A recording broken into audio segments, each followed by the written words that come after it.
Alors moi, je vais vous dire, il y a 4 ans, je me suis relié avec Adonakol. Il y a 4 années de ça, je me suis relié vraiment avec Adonakol pour un certain rêve que j'ai eu.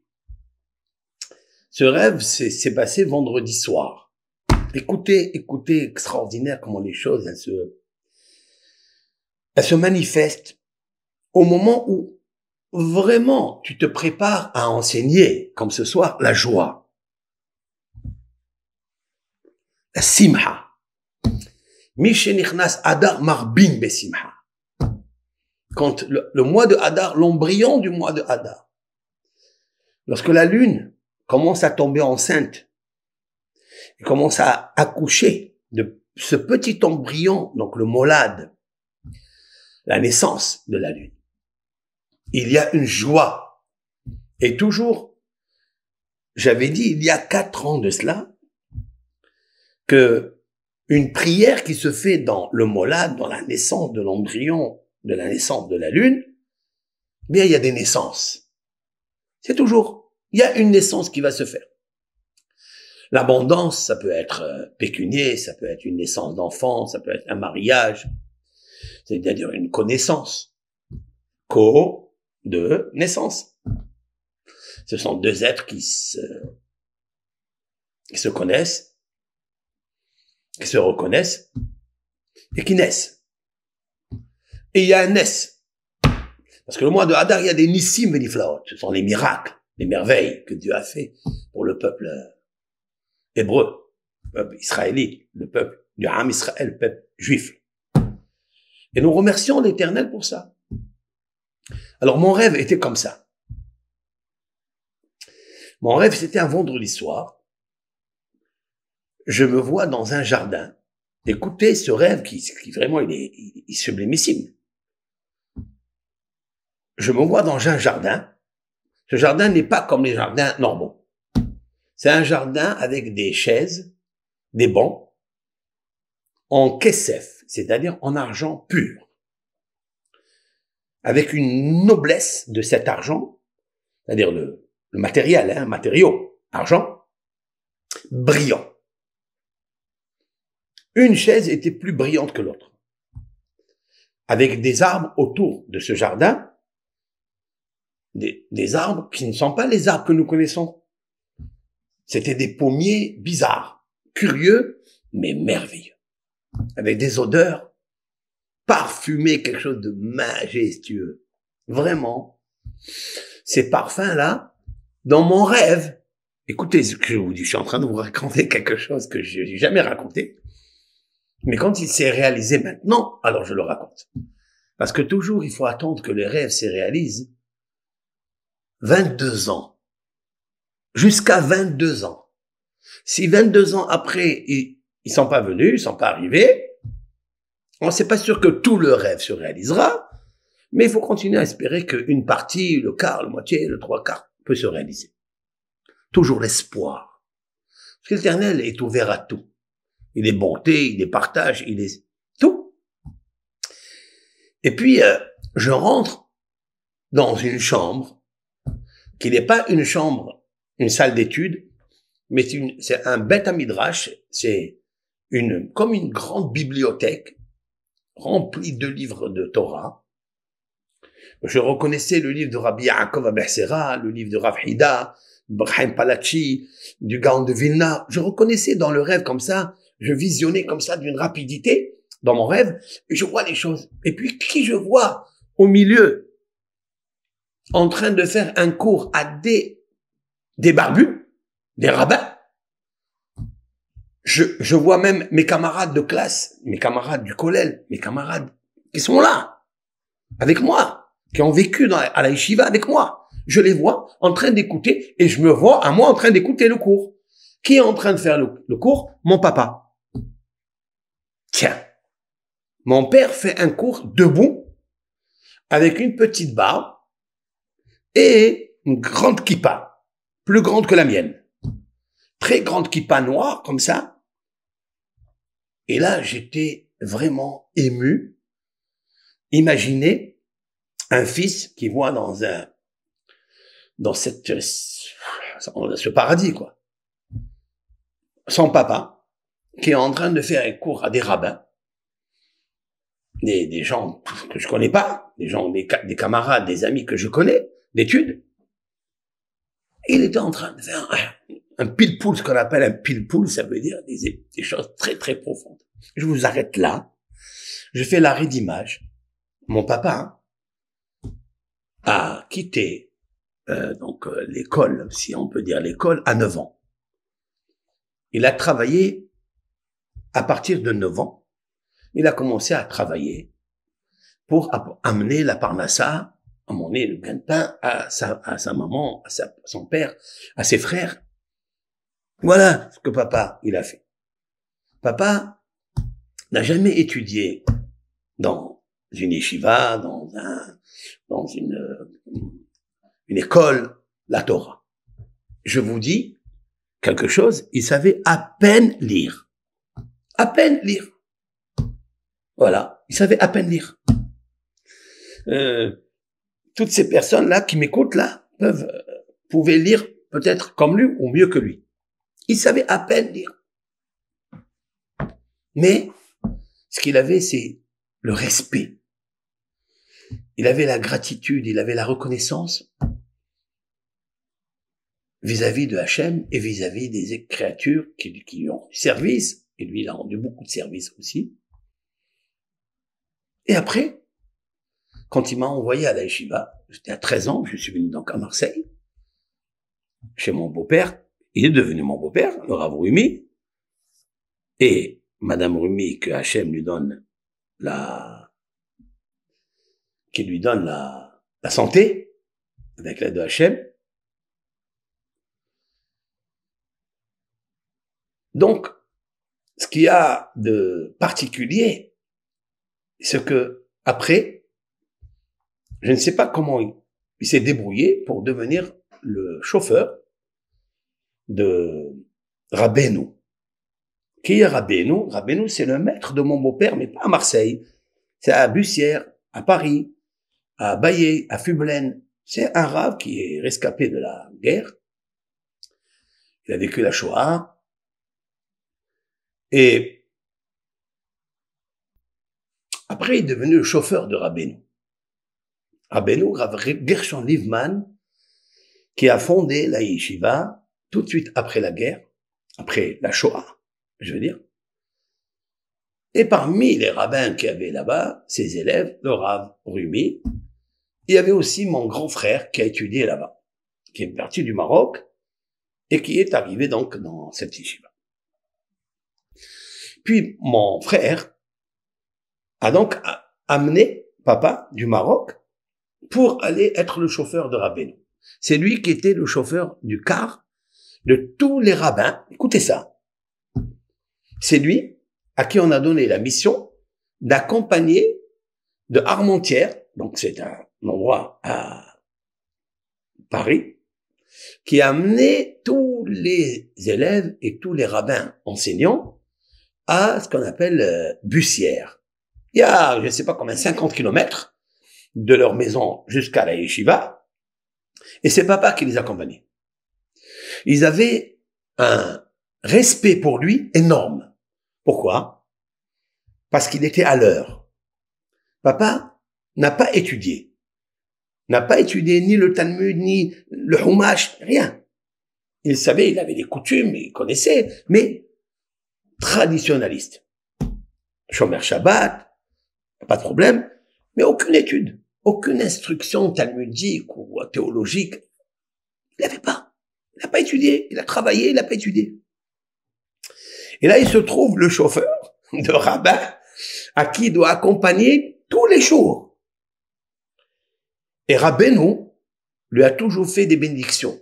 Il lui a fait des bénédictions, pourquoi? Parce qu'il sait qu'il est responsable et qu'il pleuve, qu'il neige. Le matin, il est debout à 6 heures du matin pour accompagner tous ses rabbins, tous ses élèves à la yeshiva.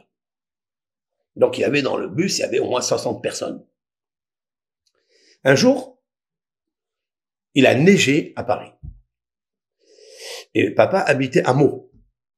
comme mon épouse est née, donc, elle est meldoise, elle est née à Meaux. Donc, dans une clinique à Meaux. Très bien. Et moi, j'ai demandé, qu'est-ce qu'il avait, pourquoi le Rav Rabbeinu, qui m'a marié d'ailleurs, en 78, le 18 juin 78, je me suis joint à mon conjoint. Sans silicone, hein. Juste avec la ahava, avec la dvékout, avec le respect. Et j'ai demandé, mais qu'est-ce qu'il y a? Parce qu'il était son chauffeur. Il dit non. Parce que un jour, il pleuvait et il neigeait donc à Paris. Et papa est sorti à 4 heures du matin au lieu de 6 heures du matin pour voir si le bus qu'il avait allait marcher. Allait marcher. Parce qu'avec le froid, avec la neige, le moteur est constipé. Et donc, il peut pas marcher. Il est allé 2 heures en avance, par précaution, par vigilance. Il a commencé à chauffer le camion. Il y avait effectivement quelques petits bruits indésirables. Et lui, il connaissait dans la voiture. Et donc, il va régler un fil, il va chauffer là, etc. Bon, il a fait ce qu'il a fait. Et à 6 heures, tous les avrachim, tous les rapanim étaient là dans le bus. Qui est venu avec eux dans une voiture individuelle? Rabbeinu. Il vient, il voit papa. Bon, lui il parle hébreu, yiddish, et papa il parle à peine français. Et il le prend, il le fait une bracha, et lui dit, je vais te faire une bénédiction grandiose. C'est incroyable. Et les avrechim, enfin tous les rabbins, ils répondent Amen. Vous imaginez un peu ce Rav là, ce Rav Rabbeinu qui n'a pas. Si vous connaissez Rav Haikin d'Aix-les-Bains, c'est la même dimension. C'est des élèves, un élève du Havetz Haïm, et l'autre c'est l'élève du Sabbat de Novardok. C'est des grands rabbanim qui ont donné leur vie, leur âme pour le judaïsme, pour l'éducation des enfants. Tous les écoles, 4000 élèves, à Nice, à Marseille, à Paris, beaucoup d'élèves de partout. C'est qui a fondé tout ça? Rabbeinu. Ce Rav, il vient, il embrasse papa, il lui embrasse sa tête, il le bénit, que regarde ce que tu fais là, grâce à toi, il va pas y avoir bitul Torah, c'est-à-dire annulation de l'étude de la Torah, parce que si le bus ne fonctionne pas, tous les enseignants et tous les élèves n'auront pas d'enseignants, donc il n'y a pas d'études. Chacun va étudier chez lui, mais pas une étude à l'Yeshiva, qui est très précieuse d'ailleurs. Or, donc il a reçu cette bracha là.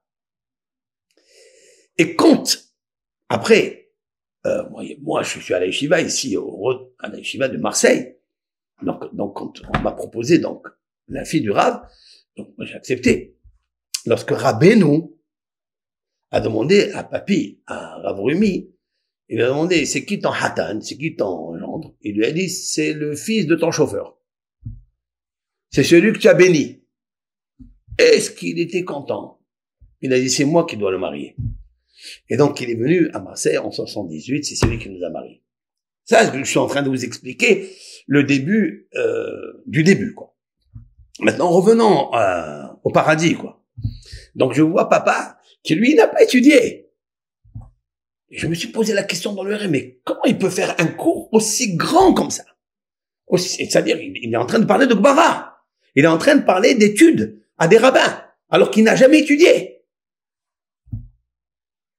Et il y a un des élèves, enfin, un ami à moi, qui était dans la salle d'études, il lui demande, papa, il s'appelait Mordechai, parce que c'est le mois de Hadar, Mordechai et maman Esther. Mordechai et Esther. Alors, il dit, parce qu'il le connaissait depuis le Maroc, Rabat, il dit Marcos, il s'appelait comme ça en espagnol, Marcos. Il a dit Marcos, mais toi, tu sais, tu n'as pas étudié à la Yeshiva. Comment tu peux nous enseigner des choses comme ça? Et voici la réponse qu'il lui donne. C'est grâce à mon fils. Et moi, j'écoute ça. Il dit, c'est grâce à mon fils en bas, il fait des cours de Torah, il enseigne des cours de Torah, etc. Mais c'est pas ça en fait. C'est vrai que c'est une bonne réponse. C'est une vraie réponse. Mais non, mais la réponse pour moi elle est encore plus profonde. Mais pourquoi ton fils a étudié la Torah? Alors ton fils, il voulait faire du football. Il voulait être footballeur. Moi, à 11 ans, j'ai commencé à courir sur le ballon, frapper des dribbles, des gauches, des droites, des têtes comme ça. Je rentrais des buts merveilleux dans la lucarne. Maintenant, j'ai changé de but. Et donc, quand je suis venu à l'Yeshiva, on m'a fait changer de ma batte. Ma batte, ça veut dire but. De regard, de vision. Bon, c'est grâce au Rav. Non. C'est pas parce que moi j'ai étudié la Torah. C'est qui m'a amené à étudier la Torah. Qui a amené ce mérite que je puisse étudier la Torah. Alors, bien sûr, c'est papa. Pourquoi? Parce que ce jour-là de la neige, mis à part que tous les jours, c'est lui qui accompagne les rabbins à étudier la Torah, mais ce jour de la neige, tout le monde aurait pu ne pas étudier la Torah. Et ça, c'est fabuleux. Pour moi, c'est grandiose. C'est la raison pour laquelle, voilà, peut-être que moi, j'ai commencé à étudier, j'ai échappé du déluge de ce monde. Donc, je me suis mis à étudier la Torah. Ok. Ça, c'est vendredi soir, en train de rêver. Voilà ce que je vous raconte. Donc, papa est en train de faire le cours. Il est en train de, au Hachem, enseigner. Mais qu'est-ce que c'est ça? Qu'est-ce qu'il veut dire ce rêve?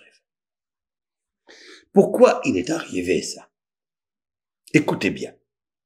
Le lendemain, Shabbat, on finit la prière, et puis je me suis fait le kiddush, comme d'habitude.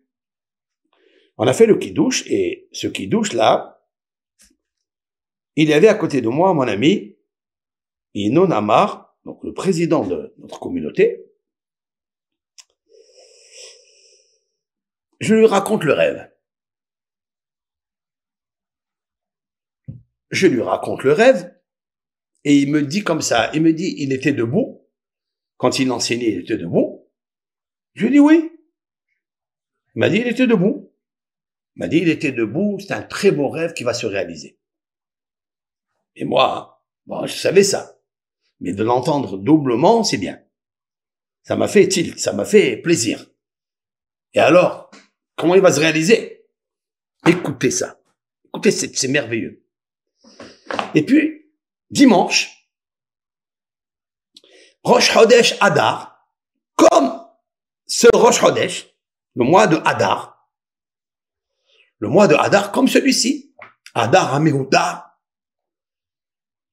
Donc, le rêve s'est passé le vendredi, juste avant Rosh Chodesh, le début du mois. Il y a un rabbin, très connu en Israël, à Ashdod, s'appelle Rabbi Avraham Deri. Rabbi Avraham Deri est le fils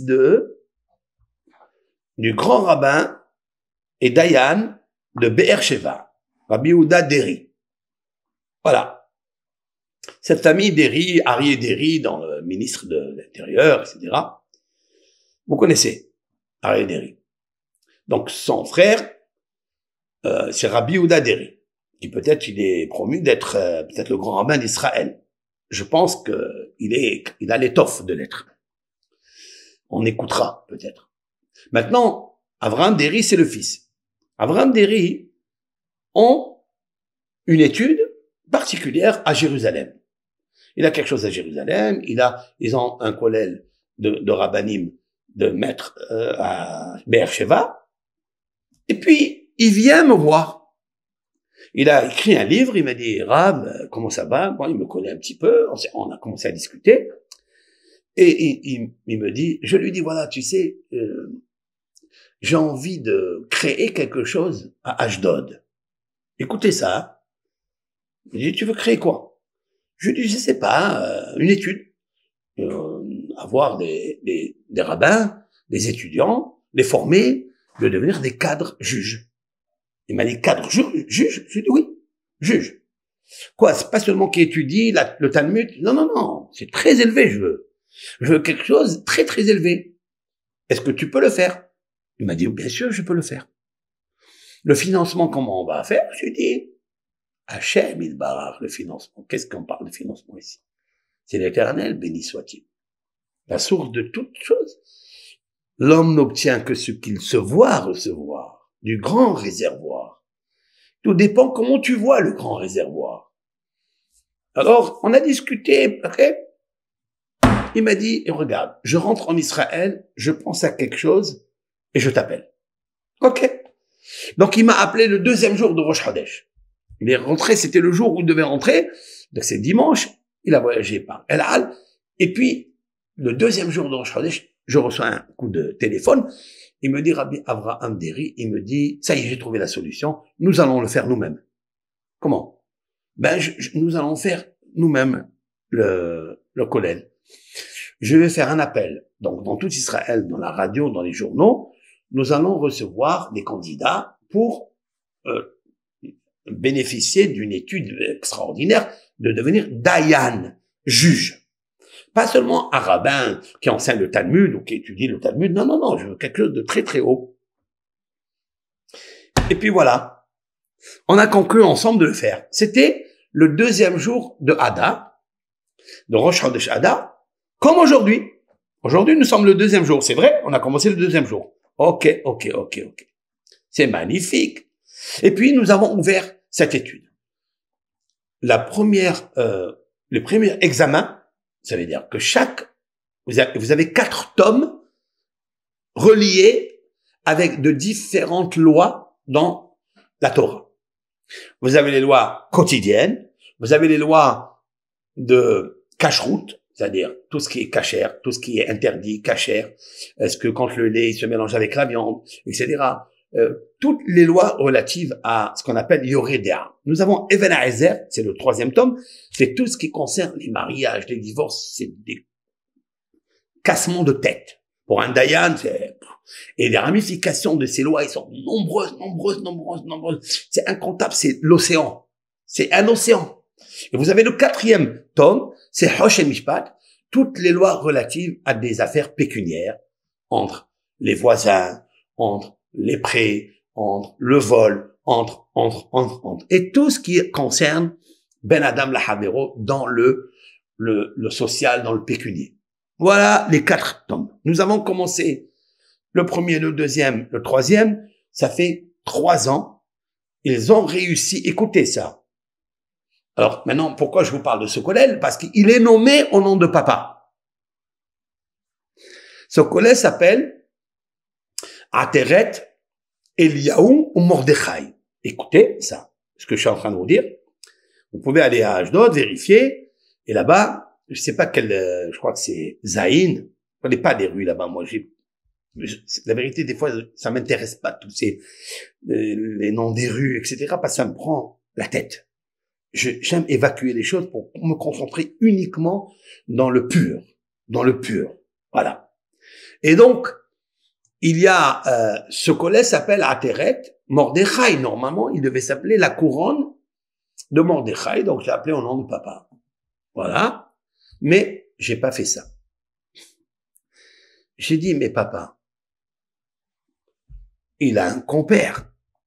Ce compère s'appelle Rabbi Eliyahu Rumi, celui qui m'a donné à moi sa fille.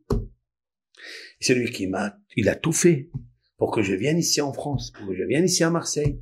Il m'a éduqué, lui et son épouse. Il m'a donné tout ce qu'il faut. La lingerie. Il m'a tout donné. Je payais pas l'école. On n'avait pas de quoi payer l'école. Donc, ils nous ont blanchis, nourris, logés, éduqués et tout. Donc, j'ai dit, il est de la moindre politesse et reconnaissance. C'est d'abord mettre le Rav avant papa. Parce que le Rav, Rabbi Eliyahu Rumi Zatzal, de mémoire bénie, c'est l'élève de Rabbeinu. Et en fait, tout se relie. Ok. Donc, le kollel s'appelle Ateret Eliyahu ou Mordechai. Donc, j'ai placé d'abord mon père qui est le Rav avant papa. Même si c'est papa. Mais mon Rav qui m'enseigne la Torah, je lui dois plus d'honneur qu'un père qui m'a pas enseigné la Torah. Même s'il m'a éduqué, même s'il m'a nourri, même s'il a tout fait pour que je grandisse, Mais nous savons très bien qu'il y a une loi dans le traité Bava Metsiah que si le père, Dieu préserve, ou le rab, ou les deux sont en prison, et qu'il faille libérer un, et que j'ai qu'une somme pour libérer un et pas l'autre, alors je fais quoi? Je libère qui en premier? Je libère le rab. C'est vrai que c'est pas tout le monde qui va être d'accord avec ça. La nature, c'est papa d'abord. C'est mon sang, c'est mon père. Le Talmud dit non. Le Talmud dit non. Contrairement à ce qu'on pense, c'est qu'en fait, le papa, il a tout fait pour se marier, pour nous amener ici dans ce monde. Ce monde, on doit vivre, on doit travailler, on doit étudier, tout ce que vous voulez. Mais le Rav, il m'a éduqué à comprendre que ce monde, il vaut rien. Et que tout ce qu'il faut faire, c'est sacrifier, sacraliser, consacrer tout à des consécrations spirituelles, parce que le spirituel hyper dur, tandis que le matériel hyper pourri. Et tout disparaît dans le matériel. Mais la spiritualité, tu la gagnes. Et le Rav t'a enseigné. C'est pourquoi il va devoir libérer le Rav avant le père. C'est une loi du Shulchan Aruch. Vous comprenez qu'elle est très très profonde. Pour ceux qui comprennent qu'est-ce qu'il y a en Olam Haba, ils comprendront qu'est-ce que je suis en train de vous dire. Bon. Maintenant, donc on l'a appelé comme ça. Et grâce à Dieu, voilà, l'étude elle est en train de se faire. Et alors j'ai tardé d'une demi-heure. J'ai dit que le cours allait être à 19h. Et puis je reçois un coup de téléphone. Qui? C'est Rabbi Avraham Deri. Donc le Rosh Kollel, c'est lui le Rav qui enseigne. Et il m'appelle. Il me dit, j'ai une très bonne nouvelle à t'annoncer. Je lui dis, mais tu me l'annonces le deuxième jour de Rosh Chodesh. Et lui, il n'avait pas saisi. Et voilà, je viens d'avoir un enfant. C'est incroyable. Aujourd'hui, c'est-à-dire Yom Sheni, aujourd'hui, donc, il me l'annonce aujourd'hui. Je viens d'avoir un enfant et le Brit Mila va se produire à Ashdod, tel et tel hôtel, et je veux que tu viennes, et etc. Bon, je dirai pas les choses parce qu'après c'est, ok? Et bon. Voilà la bonne nouvelle. Ça veut dire quoi? Avoir une naissance comme ça le jour, il y a 4 ans rétroactive, qu'il a décidé, qu'il a réfléchi, et il m'a appelé que le deuxième jour de Rosh Chodesh, 4 ans avant, qu'on va créer ensemble une institution de très haut niveau d'études, et il m'annonce aujourd'hui une naissance. Vous avez vu que les naissances spirituelles d'études créent les naissances physiques d'un enfant né dans une maison de Torah, etc., etc. Et pour moi, c'était une joie énorme. Elle m'a rajeuni, cette joie. Je vous le dis qu'elle m'a donné, parce que c'est comme moi. C'est comme un frère à moi. C'est celui qui a eu l'idée, qui a eu la révélation, grâce à Dieu, de créer ce collège qui porte le nom de papa et de mon beau-père. Et ça, c'est pour moi, c'est par reconnaissance. C'est incroyable. Donc, la connaissance, c'est bien, mais la reconnaissance, c'est elle qui attire la naissance. Et ça, merci Hachem. Pourquoi toute cette préface? Pourquoi toute cette préface avant de faire le cours de la Simha? Pourquoi? Donc, ce cours, bien sûr qu'on peut pas le faire entièrement, hein. Je vais aller jusqu'à peut-être moins quart, 9h moins quart, on verra. Je dis pas. Mais pour moi, c'est agréable que le corps entier est joyeux. Il vibre. Et ça guérit, ça rajeunit.